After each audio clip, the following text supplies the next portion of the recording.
Péter au travail, est-ce un motif réel et sérieux de licenciement ou pas? C'est à cette délicate question, sur un sujet qui ne l'est pas tant que ça, que les juges du siège ont eu à répondre récemment. Les juges du siège, tu l'as fait exprès celle-là ou pas? Oh, oh. Il arrive que l'ambiance au travail ne sente pas bon. C'est justement le cas dans l'affaire qui nous occupe aujourd'hui. Mais j'ose à peine vous dire que c'est au sens propre du terme qu'il faut comprendre l'expression.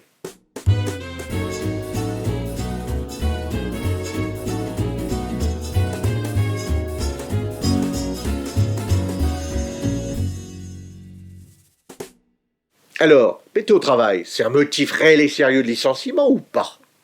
Je vous prie de m'excuser du ton un brin scatologique et un tantinet scabreux de cette question, mais il arrive que les juges aient à connaître de situations un peu délicates. C'est le cas dans celle qui nous occupe aujourd'hui.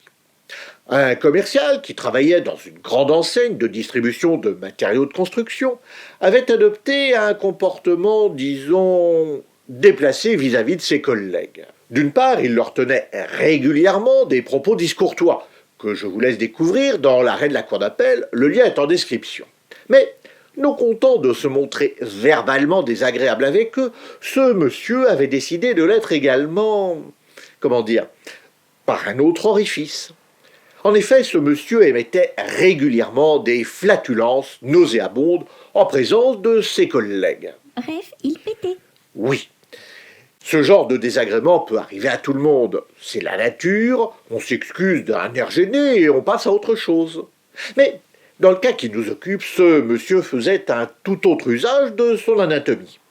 Par exemple, après s'être moqué d'un de ses collègues à qui il reproche d'avoir grossi, eh bien il met fin à la réunion en pétant et en déclarant à son équipe qu'il fallait qu'elle sorte, d'où son utilisation d'une arme massive obligatoire.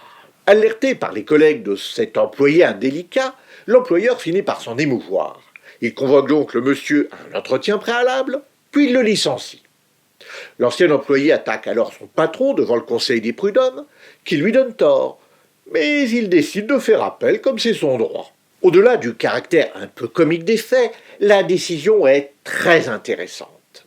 Car il ne s'agit évidemment pas de légitimer un licenciement pour le simple fait de péter au travail.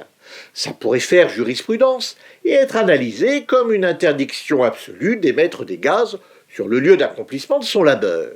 Et c'est pourquoi les juges prennent grand soin de bien caractériser l'aspect volontaire et réitéré de l'émission des flatulences. Il s'agit en effet de distinguer d'une part l'émission de gaz lorsque c'est involontaire et d'autre part le fait de péter intentionnellement et dans un but malveillant. Et en l'espèce, les faits de la cause établissent clairement que ce monsieur avait volontairement pété à plusieurs reprises en présence des autres salariés d'établissement dans le but de les humilier. Et c'est bien ce caractère volontaire et réitéré que les juges ont retenu pour considérer que le licenciement était justifié. Tu veux dire que cette accusation ne manquait pas de fondement?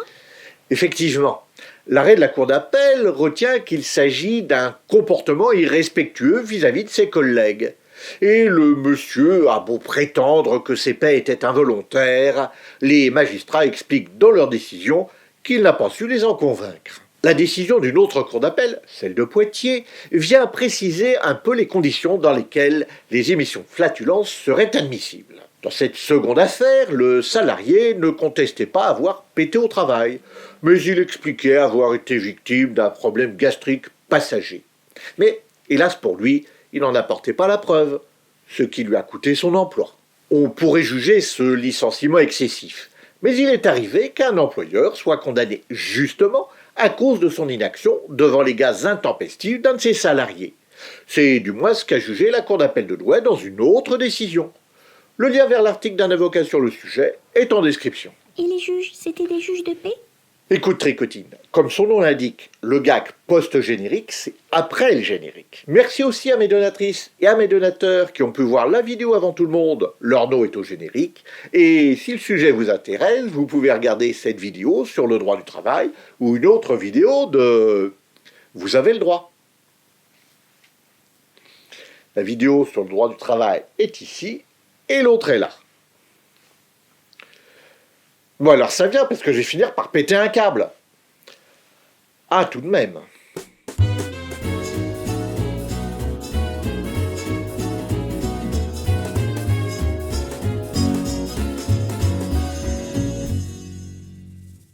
Au fait, l'employeur dont on parle dans la vidéo, c'était Point P. Je vous jure que c'est vrai.